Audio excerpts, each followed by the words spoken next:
Um, yeah, first of all, this is basically a video reply um, to your video response of the original video. Um, just a few things I wanted to pick up from your video is that I think internet slacktivism has played, a prominent role in, dishing out the wrong information regarding these important things. Um, but I wanted to talk about the Occupy movement, and you talked about Occupy Wall Street specifically. Um, when you say it materialised into nothing, I just wanted to ask what you actually meant by that. As you probably well know, the movement is actually still continuing and still growing and still maturing its ideas. I mean, the whole point of it, first of all, was people coming together because they were so angry at the political system, at the banking system, the elite rich getting away with what they did, while the poor people had to essentially pick up the bill. Um, to say it was inspired by internet slacktivism, I think that's a bit unfair. If you actually look into the history of the Occupy movement, it actually started in Kuala Lumpur, where a lot of people occupied the main square and were calling for participatory democracy, and fighting against suppression and fighting against the political system itself. And that was one of the main inspirations for Occupy Wall Street. Not to say that the internet didn't have a dab hand in actually inspiring the movement. It did, but I think the main inspiration was they were seeing scenes all across the world where people were actually standing up and taking on the political authority. Um, but more about the new media and its effects on activism. You seem to criticise the new media for you know coming up with all these conspiracy theories regarding 9/11, this Zeitgeist film. I mean, any rational human being would know that that's bollocks. But the problem we have is when people actually go out and protest their ideas, legitimate, logical ideas in how to change the system. It's important to notice the reaction that they get from the police. Um, the brutal behaviour from the police. Police brutality, people being killed, people being seriously injured. You've got the CS gas, you've got the pepper spray, you've got the rubber bullets. You can see why people do resort to actually, sitting behind a screen. I mean, myself, I'm a political activist. I do go out on the streets and protest, but I also do a bit of work online as well. But you have to see the reason why people go to the internet to air their views. They feel much safer. They feel that they can reach a much broader audience. I don't want to sound as if I'm making excuses for these conspiracy theorists, because we all know how much idiots they are, and I think they're as damaging, or even more so damaging, than the actions of the police on the street, or any sort of government propaganda to put protests down. I mean, I don't want to sound like a conspiracy theorist attacking conspiracy theories, but it wouldn't surprise me if some of these conspiracy theories were actually being propped up by the government to present misinformation to people, to kind of in a way suppress movements, and actually ridicule and help ridicule those people, and marginalise protesters as these kind of conspiracy theorist nutjobs, because we know that the majority of political activists are genuine activists, whether they're fighting for communism, socialism, or any other radical political philosophy. But the system itself wants to kind of divide and rule people. They don't want people to come together, so therefore they're going to try and portray these legitimate protesters as kind of either violent anarchists or conspiracy theorists. On the point of violent anarchism, I mean, if you look at the uh, tuition fees demonstrations in London a few years ago, um, you can actually see on some of the footage that the police were actively using agent provocateurs to go into the crowd, start trouble, and then hide behind police lines while violence erupted. The same happened in the I think it was the G8 protests in Toronto as well, where policemen dressed up as well in all black in the anarchist black bloc, actually smashing up cars.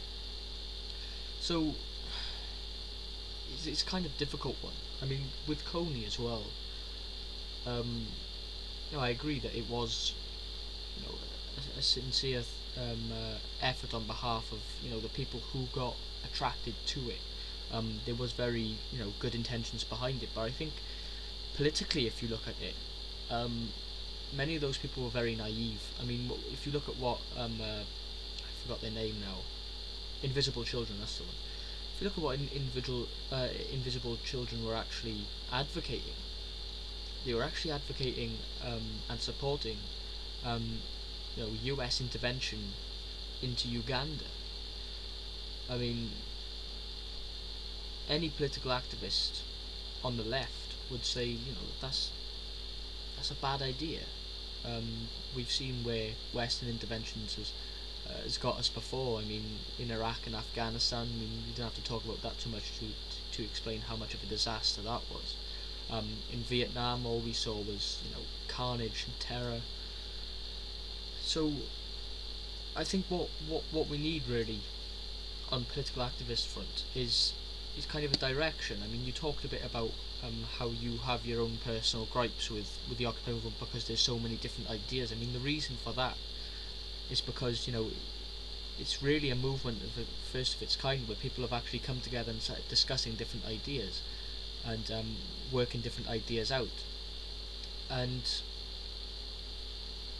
it's kind of difficult because when you've got all those ideas in one place, it kind of becomes amalgamated, and what happens is that you get splits in the movement where one set of people go this way for this idea or that way for the other idea. I think the other problem is this consensus-based decision making. I mean, I'm not a fan of this. I mean, I was a member of the Cardiff Occupy movement in Wales in the UK, where we had this consensus-based decision making, where essentially a topic would come up for us to vote on, for example, toilet facilities, and if you wanted to vote for one aspect, you'd basically have to wave your hands like this, and if just one person voted against the motion, we had to cancel the vote, go back and discuss it again. It's kind of this fetishization of democracy that they have, which doesn't really work, really. I mean, it's kind of ironic that these people are screaming for democracy, yet they're actually practicing undemocratic voting systems where one person can actually hold up the entire democratic decision process. But I'm kind of going off point here.